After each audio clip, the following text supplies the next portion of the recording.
Olá, bem-vindos a mais um podcast Histórias de Sucesso do Instituto JF. Hoje a gente tá com o Lucas Araújo. Tudo bem, Lucas? Oi, Thaís. Tudo ótimo. Tem que falar o sobrenome, né? Tem que falar. Porque tem um monte de E sem Lucas, acento. né? E sem acento. No Araújo. Ah. Lucas, quando que você entrou na escola? Foi em 2013. Em 2013. Foi uma das primeiras turmas que entrou. Entrou na escola. E como você ficou sabendo da escola? Bom, foi uma história, uma coincidência, na verdade, porque eu tava no 5º ano do Ensino Fundamental 1 e eu estudava numa escola de bairro, aqui em Osasco, e na ocasião eu precisava mudar de escola, porque eu estava numa escola particular, e eu lembro que o ano seguinte, né, o ano posterior, teria um aumento do valor da mensalidade da escola, e por opção da minha família, a gente decidiu procurar alguma outra que tivesse uma bolsa, alguma oportunidade assim. Uhum. E eu prestei o vestibulinho para outras escolas e eu comentei que eu estava passando por esse processo com a minha professora da época. Ela comentou, não, tem essa aqui perto também, que você pode tentar, pode se inscrever, que é bem bacana. E eu lembro que eu me interessei pela piscina que a escola tinha, as estruturas eram muito, muito legais. E sabia que a escola tinha uma condição de ensino muito, muito positiva, né? Então, foi assim que eu tive acesso, assim que eu conhecia. Eu voltei para casa, contei para os meus pais. Foi então professores que acabaram indicando. Isso. E que daqui a pouco também começaram a falar para os demais alunos da sala. E no final das contas, quase todo mundo prestou. E teve eu e a Fernanda Cimensato, que também trabalha aqui no Instituto, que passamos a nossa turma. Porém, na hora de decidir, a Germinário foi que encantou os olhos de todo mundo, da família, e a gente escolheu aqui. E por que encantou? Eu acho que principalmente por conta dessas atividades que a escola tinha, que se destacavam, as atividades de esportes, a natação, que era legal, e a parte do empreendedorismo que não tinha em outra escola da região.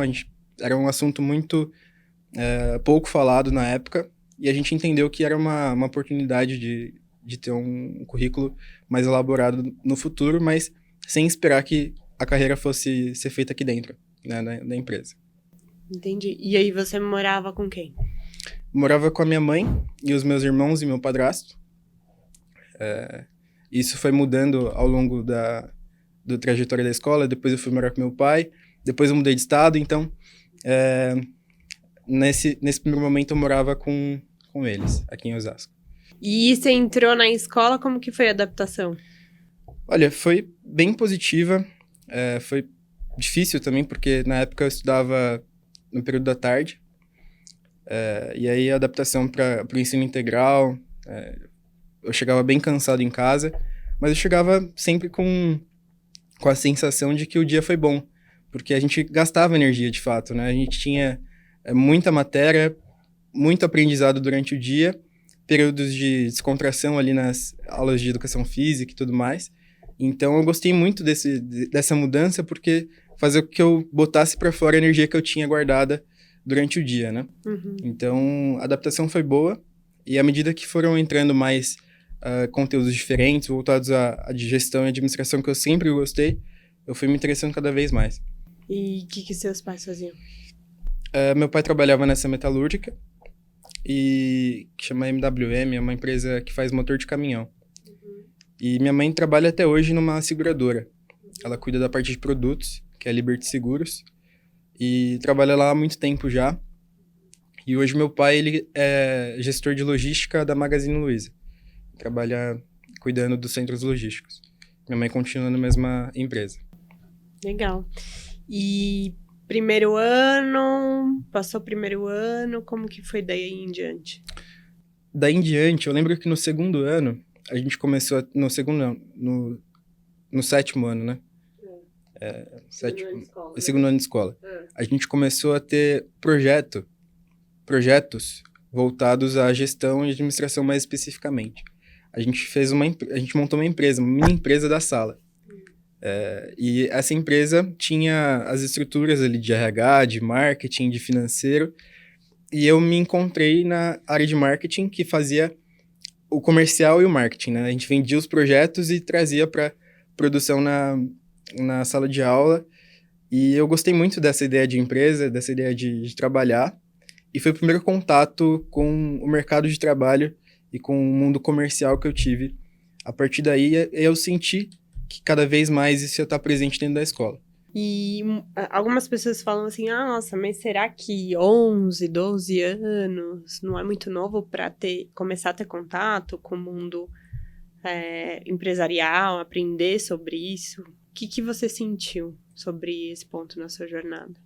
Eu tenho opinião formada de que esse aprendizado, esse conhecimento é vantajoso. Todo mundo que tem utiliza para alguma coisa na vida, no presente ou no futuro. Mas naquele momento que as pessoas estão vivendo, né, que o aluno ali com 11, 12 anos está vivendo aquilo ali, ele vai desenvolver trabalho em equipe, vai desenvolver liderança, comunicação, e essas habilidades são levadas para o resto da vida, independente da função que a pessoa vai ter.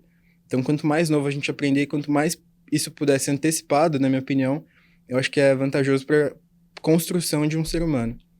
Quando você começou a estagiar? Comecei em 2017.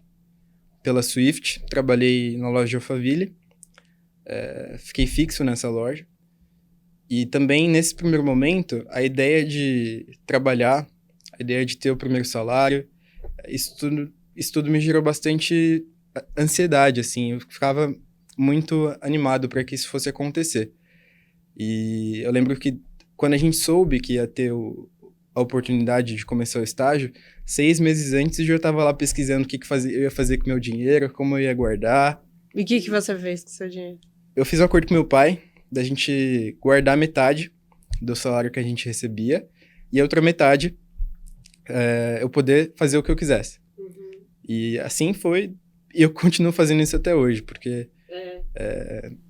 Essa regra. Você leva pra sua vida até hoje? Até hoje é um pouco mais... Na mesma proporção? Na mesma proporção, não, mas a cultura e a disciplina para me organizar financeiramente, eu tenho isso desde 14 anos, quando eu estava no 9º ano, por influência dos meus pais. Então, essa experiência foi muito boa, assim. E então você teve essa primeira experiência e depois? Qual foi a segunda? Depois eu fui para a Seara como vendedor externo. Eu comecei com 12 clientes na carteira. E eu lembro que a gente assumiu uma carteira de clientes que não performava bem. De clientes que não estavam comprando, que tinham alguma imagem negativa da Seara, da empresa. E eu era aqui na região norte, perto de Pirituba. Comecei com 12 clientes, só que eu era maluco. Eu saía em estações que eu não conhecia, pegava ônibus que eu não conhecia, descia a qualquer ponto e ia tentando cadastrar os clientes dessa região. E eu terminei o ano com 67 clientes, consegui crescer a carteira e fazer os outros que não estavam comprando passar a comprar, e tive uma experiência muito boa, assim. O aumento dessa carteira foi importante para que me desse sustentação para minha meta, para os meus objetivos e tentar me destacar de novo, como eu tinha me destacado no estágio anterior. E o que você acha que esse estágio mais te desenvolveu? Responsabilidade e também o senso de urgência com meta, assim. Isso foi muito crucial.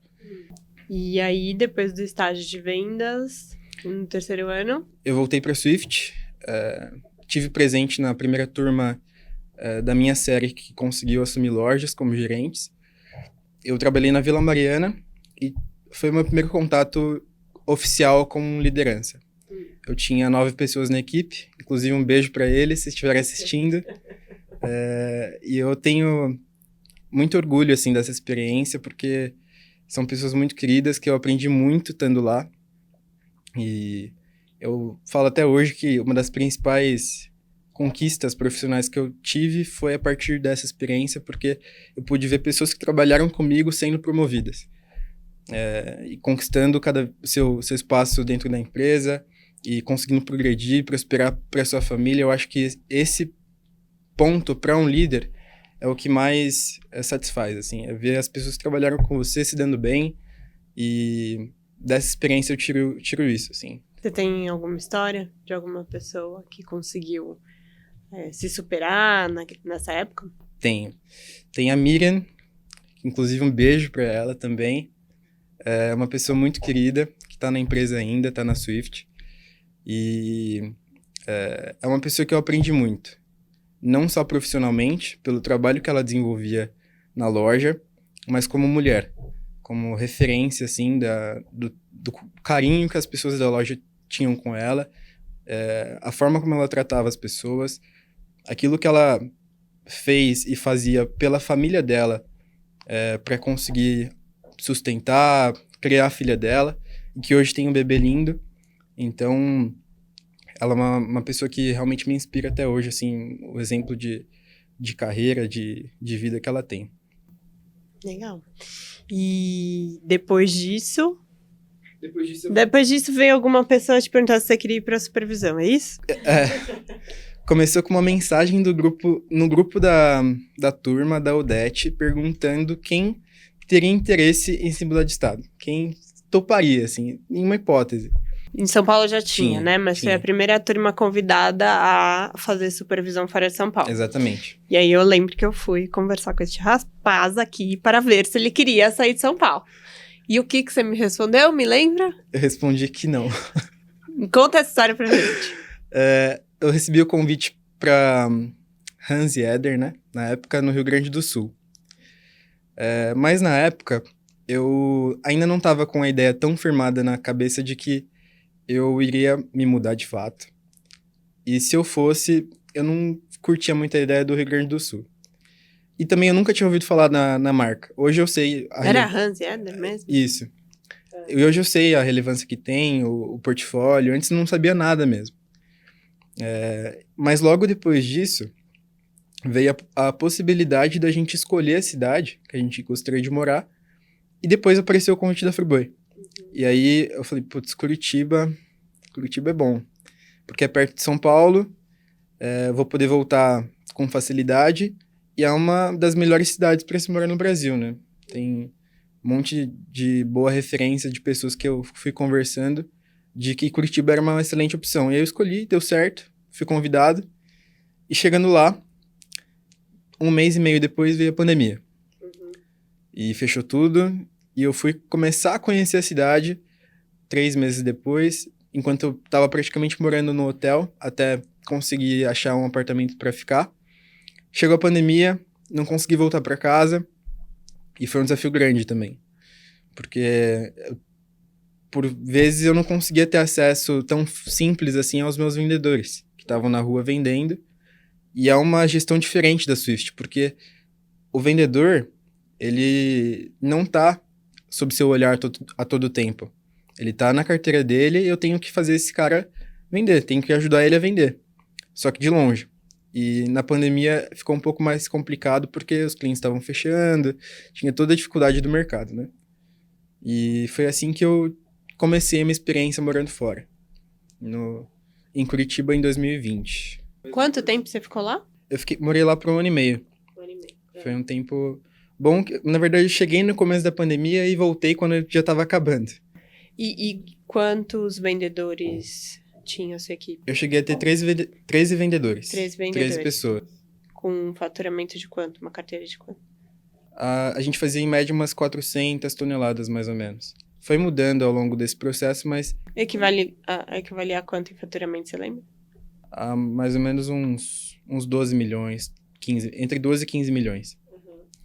E nesse momento, eu cheguei a cuidar também da equipe de televendas do CD e de vendedores externos do centro de Curitiba, litoral e 3 cidades do interior.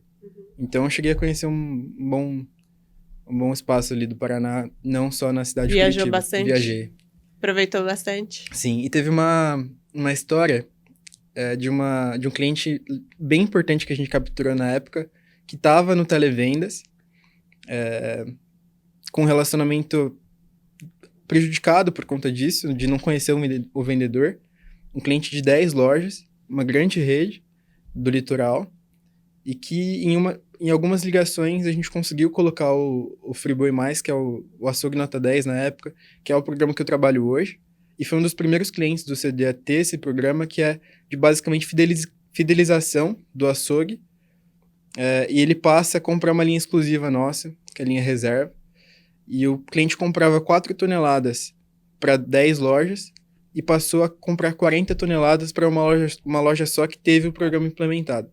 E esse, na época, foi um case bem bacana que a gente conseguiu conquistar.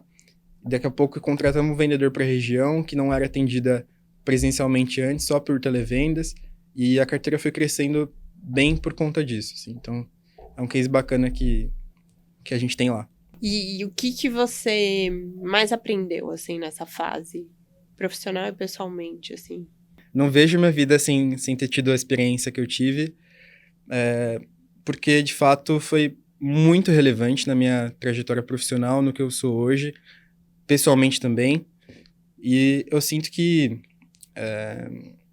essa experiência todo mundo devia viver um dia, de sair um pouco do estado, de conhecer um lugar novo, de ter contato com pessoas de cultura diferentes. Tudo é muito vantajoso e agrega muito em experiência para as pessoas. É muito bom mesmo. E aí você voltou para São Paulo, então? Voltei para São Paulo. Depois de 1 ano e meio. Isso. Para ter qual experiência aqui? Eu vim para São Paulo a convite da Friboi também, para assumir o Key Account, para assumir grandes contas aqui em São Paulo. No primeiro momento eu cuidei de distribuidores. Quanto tempo você já tá aqui de volta? Tem quase 2 anos, 1 ano e 10 meses. 2 anos você voltou. Voltei para São Paulo como vendedor do atacado, das grandes contas, e eu tive acesso a uma carteira de distribuidores, com o desafio de fazer crescer essa carteira de distribuidores e alguns supermercados regionais, daqui de São Paulo também. Então, tive essa experiência de 6 meses, foi muito positivo, tive contato com excelentes pessoas, e eu sinto que aqui em São Paulo tem a possibilidade de você ter uma visibilidade grande, de você ter acesso a profissionais de ponta que estão ali ao seu redor. E depois de 6 meses nessa função de vendedor, eu fui convidado para o Friboi Mais, que é o programa que eu estou hoje. E é um programa que a empresa tem há mais de 20 anos. É a menina dos olhos da companhia. A gente tem mais de 2.500 lojas que fazem parte desse programa hoje. Tem uma equipe dedicada para cuidar deles. E a gente faz, basicamente, a gestão do açougue das redes, dos clientes, né? E qual que é a sua função hoje nesse programa? Eu tô como coordenador de vendas. Tá. E você é responsável por que região? Aqui em São Paulo mesmo. São Paulo. Isso. Tá. O que você fez com o seu salário? Desde lá, estagiário, dos 50%, o que você já conquistou, assim? Ou o que você já contribuiu com o seu entorno, assim? Bom, eu tive a conquista do apartamento, consegui comprar um imóvel. Quando que fica pronto o apartamento? Fica pronto em agosto de 2025. E até lá já tô super ansioso, vendo projeto de arquitetura, reforma, e tudo isso foi provido através do trabalho. Aquilo que eu tive de possibilidade de conquista. Entendi. E sua família, assim, acabou sendo impactada também, ou não? Sim, com certeza, porque desde muito cedo, quando eu comecei a trabalhar, eu já não pedia dinheiro para meus pais, eu conseguia entender que aquilo que eu precisava, eu tinha que juntar o dinheiro para conseguir comprar.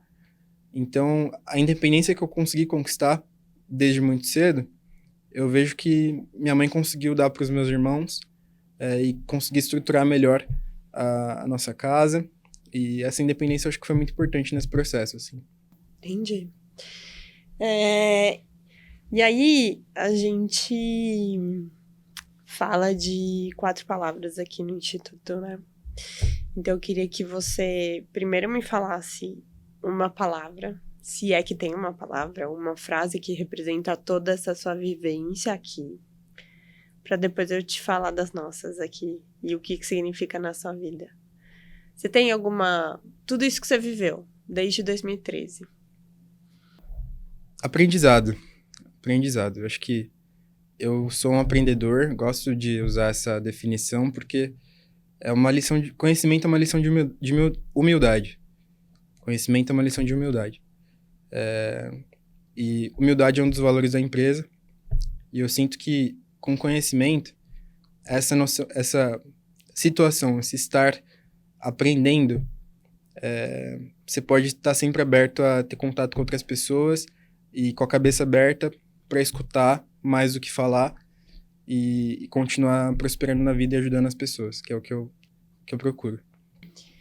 Então, vamos lá, nossas palavras. O que significa felicidade para você? Eu acho que é justamente o equilíbrio das coisas na vida, a gente sentir e saber que acontece aqui e agora e não no futuro. Acho que esse é o principal e é a felicidade para mim. Conhecimento. Conhecimento, lição de humildade. Eu acho que isso, quando as pessoas ouvem mais do que falam, elas conseguem aprender e ter conhecimento, e isso não se tira, e a partir daí poder conquistar aquilo que se quer. Trabalho.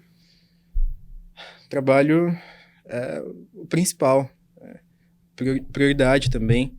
A gente saber que o trabalho é aquilo que desenvolve, aquilo que provém para a pessoa, para a família, traz conhecimento, e isso tudo, com certeza, é o mais importante para a vida. E prosperidade. Prosperidade. Eu vejo que é o que a gente corre atrás, a sensação de conquista, que é muito boa, mas a sensação de que tem muito por vir também.